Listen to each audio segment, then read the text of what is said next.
ಎಲ್ಲರಿಗೂ ನಮಸ್ಕಾರ. ಗಾಯತ್ರಿ ಕಿಚನ್ಸ್ಗೆ ಸ್ವಾಗತ.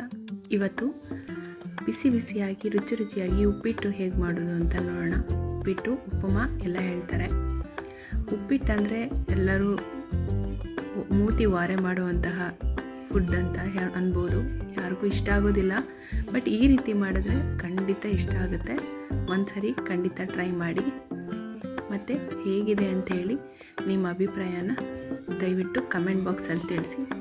ಮೊದಲಿಗೆ ರವೆನ ನಾನು ಬಾಂಬೆ ರವೆ ತೊಗೊಂಡಿದ್ದೀನಿ. ಇಲ್ಲಿ ಸಣ್ಣ ಬಾಂಬೆ ರವೆ ತೊಗೊಂಡಿದ್ದೀನಿ. ಅದನ್ನು ಚೆನ್ನಾಗಿ ಫ್ರೈ ಮಾಡಿ ಬ್ರೌನ್ ಕಲರ್ ಬರೋವರೆಗೂ, ಸ್ವಲ್ಪ ಲೈಟ್ ಬ್ರೌನ್ ಬರೋವರೆಗೂ ಫ್ರೈ ಮಾಡಿ ಆಮೇಲೆ ಅದನ್ನು ಒಂದು ಕಡೆ ಎತ್ತಿಟ್ಕೊಳ್ಳಿ. ನೆಕ್ಸ್ಟು ಒಂದು ಬಾಣಲಿಗೆ ಸ್ವಲ್ಪ ಎಣ್ಣೆ ಹಾಕ್ಕೊಳ್ಳಿ. ಒಂದು 4ರಿಂದ 5 ಟೀ ಸ್ಪೂನಷ್ಟು ತೊಗೊಂಡು ಅದಕ್ಕೆ ಅದು ಬಿಸಿ ಆದಮೇಲೆ ಸಾಸಿವೆ ಸ್ವಲ್ಪ, ಜೀರಿಗೆ ಸ್ವಲ್ಪ, ಆಮೇಲೆ ಒಂದು 4ರಿಂದ 5 ಹಸಿರುಮೆಣಸಿನ್ಕಾಯಿ ಖಾರ ನೋಡ್ಕೊಂಡು ಹಾಕ್ಕೊಳ್ಳಿ. ಆಮೇಲೆ ಕರಿಬೇವಿನ ಸೊಪ್ಪು ಹಾಕಿ ಚೆನ್ನಾಗಿ ಫ್ರೈ ಮಾಡಿ ಅದನ್ನು. ನೆಕ್ಸ್ಟ್ ಅದಾದಮೇಲೆ ಈರುಳ್ಳಿ ಹಾಕಿ, ಈರುಳ್ಳಿ ಸ್ವಲ್ಪ ಉಪ್ಪಿಟ್ಟಿಗೆ ಜಾಸ್ತಿ ಹಾಕಬೇಕು. ಈರುಳ್ಳಿ ಜಾಸ್ತಿ ಹಾಕಿದಷ್ಟು ಟೇಸ್ಟ್ ಜಾಸ್ತಿ ಉಪ್ಪಿಟ್ಟು. ಅದನ್ನು ಚೆನ್ನಾಗಿ ಫ್ರೈ ಮಾಡ್ಕೊಳ್ಳಿ. ಈ ರೀತಿ ಉಪ್ಪಿಟ್ಟು ಒಂದು ಸರಿ ನೀವು ಮನೆಯಲ್ಲಿ ಖಂಡಿತ ಮಾಡಬೇಕು. ಮಾಡಿ ಒಂದು ಸರಿ ಟ್ರೈ ಮಾಡಿ ನೋಡಿ. ಅದು ಟೇಸ್ಟ್ ತುಂಬ ಚೆನ್ನಾಗಿರುತ್ತೆ. ಈ ಟೇಸ್ಟಿಗೆ ಅಥವಾ ಈ ಒಂದು ಅರೋಮಾಗೆ ರೀಸನ್ ಏನು ಅಂದರೆ, ನಾನಿಲ್ಲಿ ಶುಂಠಿ ಪೇಸ್ಟ್ ಅಲ್ಲ, ಆ್ಯಕ್ಚುಲಿ ಶುಂಠಿನ ತುರಿದಿಟ್ಕೊಂಡಿದ್ದೀನಿ. ಆ ಶುಂಠಿನ ಇದಕ್ಕೆ ಹಾಕಿ ಉಪ್ಪಿಟ್ಟಿಗೆ ಯಾವಾಗಲೂ ಫ್ರೈ ಮಾಡೋ ಟೈಮ್ನಲ್ಲಿ ಒಂದು ಸ್ವಲ್ಪ ಶುಂಠಿನ ಹಾಕ್ಕೊಳ್ಳಿ. ತುಂಬ ಉಪ್ಪಿಟ್ಟು ಘಮ ಘಮ ಅನ್ನುತ್ತೆ, ತುಂಬ ಚೆನ್ನಾಗಿರುತ್ತೆ ಫ್ಲೇವರು. ಸ್ವಲ್ಪ ಶುಂಠಿನ ತುರಿದಿಟ್ಕೊಂಡಿರೋ ಶುಂಠಿ ಹಾಕ್ತಾಯಿದ್ದೀನಿ. ಅದನ್ನು ನೀಟಾಗಿ ಫ್ರೈ ಮಾಡಿ. ನಂತರ ನಿಮ್ಮ ಹತ್ರ ಇರೋ ಯಾವುದಾದ್ರು ತರಕಾರಿ ಆಗ್ಬೋದು. ನಾನಿಲ್ಲಿ ಬೀನ್ಸ್ ಮತ್ತು ಇದು ಬಟಾಣಿ ಕಾಳು ತೊಗೊಂಡಿದ್ದೀನಿ, ಹಸಿ ಬಟಾಣಿ.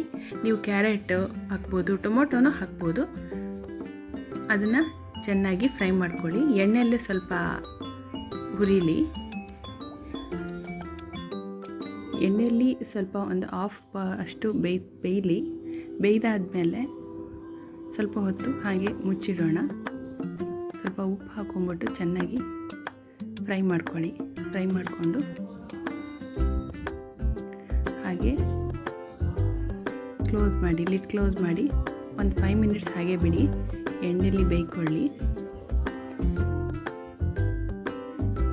ಎಣ್ಣೆಯಲ್ಲಿ ಬೆಂದು ನೀಟಾಗಿ ಮೆತ್ತಗಾದ್ಮೇಲೆ ನೀವು ಯಾವ ಲೋಟದಲ್ಲಿ ರವೆ ತಗೊಂಡಿರ್ತೀರೋ ಅದೇ ಲೋಟದಲ್ಲಿ 2 ಲೋಟ ನೀರನ್ನ ಹಾಕಿ, 2 ಲೋಟ ನೀರು ಹಾಕ್ಬಿಟ್ಟು ಕುದಿಯೋದಕ್ಕೆ ಬಿಡಿ. ನಂತರ ಕುದೀತಾ ಇದ್ದಾಗೆ ನಾವು ಹುರಿದಿಟ್ಕೊಂಡಿರೋ ರವೆನ ಹಾಕಿ ಚೆನ್ನಾಗಿ ಮಿಕ್ಸ್ ಮಾಡಿ. ಫುಲ್ ಗಂಟಾಗಬಾರ್ದು, ಆ ಥರ ನಿಧಾನಕ್ಕೆ ಮಿಕ್ಸ್ ಮಾಡ್ಕೊಳ್ಳಿ. ಉರಿ ಜಾಸ್ತಿ ಇಟ್ಟೆ ಮಿಕ್ಸ್ ಮಾಡಿ, ಆವಾಗ ಗಂಟಾಗೋದಿಲ್ಲ ಮತ್ತು ತಳನೂ ಹಿಡಿಯೋದಿಲ್ಲ. ಉರಿ ನೀವು ಜಾಸ್ತಿ ಇಟ್ಟರೆ. ಆಮೇಲೆ ಫುಲ್ ಎಲ್ಲ ತಿರುಗಿಸಾದ್ಮೇಲೆ ಸ್ವಲ್ಪ ಸ್ಲೋ ಮಾಡ್ಕೊಳ್ಳಿ, ಯಾಕಂದರೆ ಕೈಗೆ ಹಾರಿಬಿಡುತ್ತೆ. ಸ್ವಲ್ಪ ಸ್ಲೋ ಮಾಡಿಕೊಂಡು ಆಮೇಲೆ ನೀಟಾಗಿ ಮೇಲೆ ಮಿಕ್ಸ್ ಮಾಡಿ. ಇದೆಲ್ಲ ಮಿಕ್ಸ್ ಆಗಲಿ, ತರಕಾರಿ ಎಲ್ಲ ಅದ್ರ ಜೊತೆ ಮಿಕ್ಸ್ ಆಗಲಿ. ಎಲ್ಲ ಮಿಕ್ಸ್ ಆದಮೇಲೆ ಒಂದು 2 to 3 ಮಿನಿಟ್ಸ್ ಹಾಗೆ ಮುಚ್ಚಿಟ್ಬಿಡಿ. ಉಪ್ಪಿಟ್ಟು ಸ್ವಲ್ಪ ಹಳ್ಕೊಳ್ಳಿ. ಎಲ್ಲ ಹಳ್ಕೊಂಡ್ಮೇಲೆ ಓಪನ್ ಮಾಡಿ ನೋಡಿ ಎಷ್ಟು ಚೆನ್ನಾಗಾಗಿದೆ ಉಪ್ಪಿಟ್ಟು. ರುಚಿಯಾಗಿರುತ್ತೆ. ಇದು ಶುಂಠಿ ಫ್ಲೇವರ್ ಇರೋದ್ರಿಂದ ತುಂಬ ಚೆನ್ನಾಗಾಗುತ್ತೆ. ಶುಂಠಿ ಫ್ಲೇವರೇ ಅಟ್ರಾಕ್ಟಿವ್ ಆಗಿರುತ್ತೆ.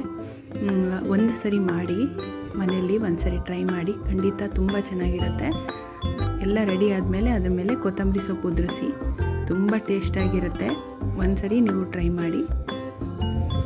ಈ ರೆಸಿಪಿ ನಿಮಗಿಷ್ಟ ಆದರೆ, ಈ ಹೊಸ ರೀತಿ ಉಪ್ಪಿಟ್ಟು ನಿಮಗಿಷ್ಟ ಆದರೆ ಶೇರ್ ಮಾಡಿ, ಸಬ್ಸ್ಕ್ರೈಬ್ ಮಾಡಿ ನನ್ನ ಚಾನಲ್ನ. ಹಾಗೆ ಲೈಕ್ ಕೂಡ ಮಾಡಿ.